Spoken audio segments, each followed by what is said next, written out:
Hello. Hello. नमस्कार। कैसे हैं आप सभी लोग? आशा है कि आप सभी लोग अच्छे होंगे, स्वस्थ होंगे और घर पर होंगे। समय तो हालांकि बहुत खराब चल रहा है और इसमें मेरी भगवान से यही दुआ है कि आप सभी लोग स्वस्थ रहें और मस्त रहें। तो आज हम लोग देखने जा रहे हैं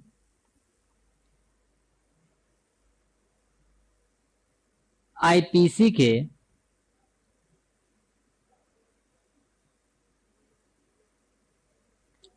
चैप्टर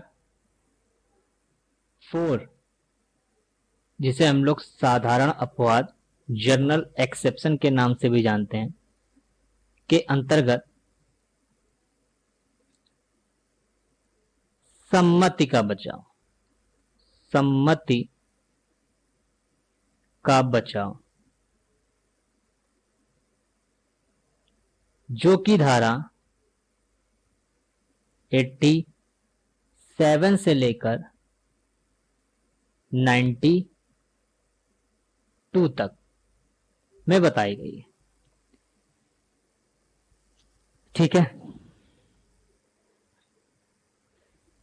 ये जो सम्मति का बचाव है, ये बेसिकली एक मैगजिम पर आधारित है,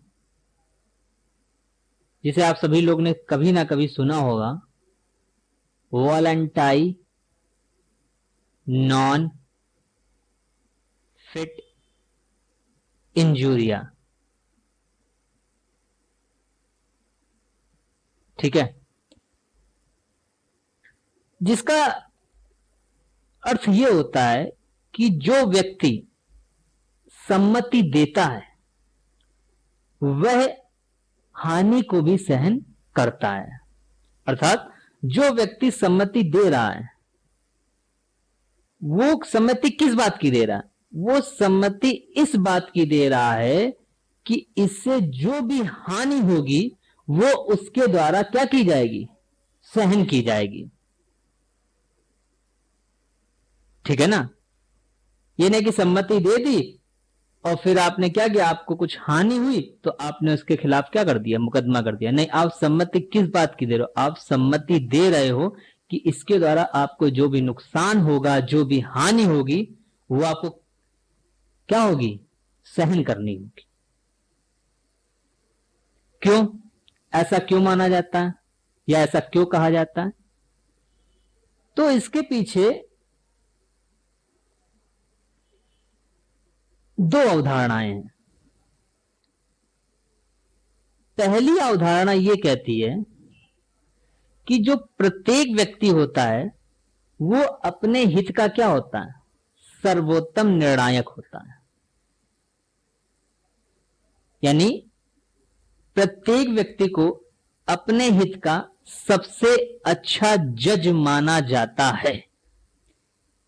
यानी कोई व्यक्ति अपने लिए सबसे बेहतर चीज ही हासिल करने की कोशिश करेगा। वो अपने हित के लिए सर्वोत्तम कार्य ही करने की कोशिश करेगा।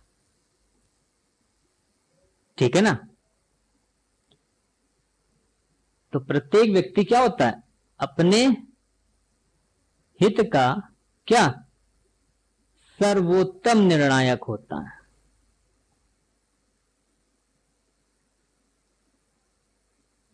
ठीक है। दूसरी अवधारणा क्या कहती है? दूसरी अवधारणा यह कहती है कि जो व्यक्ति, भाई अगर व्यक्ति अपने हित का क्या है? सर्वोत्तम निर्णायक है, तो जाहिर सी बात है जिस कार्य से उस व्यक्ति को क्या हो रही होगी? हानि हो रही होगी, वो क्या करेगा? उसके लिए सहमति नहीं देगा। क्यों भाई, गलत कर रहे हैं? अर्थात जो व्यक्ति जिस कार्य को अपने लिए क्या करता है? हानिकारक समझता है, उसके लिए वो सहमति नहीं देगा। ये यूनिवर्सल ट्रुथ है। और यूनिवर्सल ट्रुथ है, तो जाहिर सी बात है अगर मान लो कहीं ऐसी स्थिति उत्पन्न होती है जिससे उस व्यक्ति को अंदाजा है कि इससे हमें हानि हो सकती है और उसके बावजूद भी वो हानि को उठाने के लिए सहमति दे रहा है, तो इसके पीछे भी एक कारण हो सकता है। क्या हो? उसको जो लाभ हो रहा हो वो उस हानि की अपेक्षा क्या हो? ज्यादा हो। गलत कर रहे हैं भाई। जैसे मान लीजिए किसी व्यक्ति का एक्सीडेंट हो गया, अब उसका तुरंत क्या करना है? ऑपरेशन करना है। अगर ऑपरेशन नहीं किया तो हो सकता है कुछ ऐसी अनहोनी हो जाए जिसमें उसकी जान भी जा सकती है। लेकिन यह भी है कि अगर ऑपरेशन सक्सेस ना हुआ तो भी हो सकता है उसकी क्या हो जाए? जान चली जाए।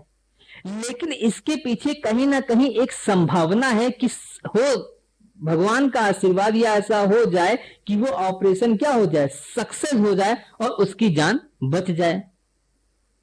भाई मरना तो उसको है ही, अगर ऑपरेशन असफल होता है तो भी उसे मरना है, या अगर उसका ऑपरेशन नहीं किया गया तो भी वो मरना है। तो इससे अच्छा क्या है? थोड़ा सा रिस्क उठाओ और हो सकता है ये संभावना है कि वो ऑपरेशन क्या हो जाए? सफल हो जाए और उसकी जान बच जाए। तो कुछ नहीं करने से अच्छा है कुछ क्या किया जाए? कार्य किया जाए, कोशिश तो की जाए कम से कम। तो इसके पीछे भी क्या है? जो फायदा छुपा है वो होने वाली हानि से क्या है? कई गुना ज्यादा है। इसलिए जो व्यक्ति जिस कार्य को अपने लिए हानिकारक समझता है, तो पहली सी साधारण सी बात कि वो उसके लिए सहमति नहीं देगा।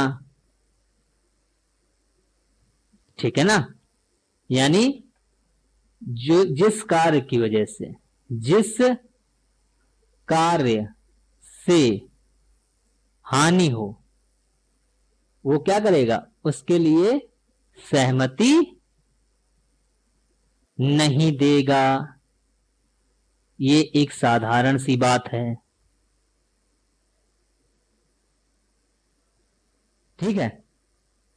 अब यही बात, इसी सूत्र को यहां अध्याय 4 में ही नहीं, आप क्या कर देखेंगे? इंडियन कॉन्ट्रैक्ट एक्ट की धारा कहां से कहां तक? 13 से लेकर 22 तक में भी यही बात कही गई है। और इंडियन भारतीय संविधान की अगर हम बात करें तो उसके आर्टिकल 13 में भी यही बात कही गई है कि कोई भी व्यक्ति, वैसे आर्टिकल 13 बहुत बड़ा है लेकिन उसमें एक बात यह भी निकलती है कि कोई भी व्यक्ति सम्मति से अपने मूल अधिकारों का, अपने मूल अधिकारों का अभित्यजन नहीं कर सकता। कब? सम्मति से। सम्मति से भी वो अपने मूल अधिकारों का अभित्यजन नहीं कर सकता। ये साधारण सी बात है। अध्याय 4 का एक बेस क्लियर करने के लिए मैंने आपको एक मैगजीन बताई और उसके पीछे के मैंने आपको क्या किए? 2 अवधारणाएं बताई और एक बेसिक स्ट्रक्चर आपको मैंने क्लियर करने की कोशिश की। अब हम लोग देखेंगे धारा 87 से लेकर 91 तक। 92 मैंने अलग लिखा है, वो भी बताऊंगा मैंने 92 अलग क्यों लिखा है। तो ये अब हमें क्या करना है? इस अध्याय को पढ़ना है। धन्यवाद।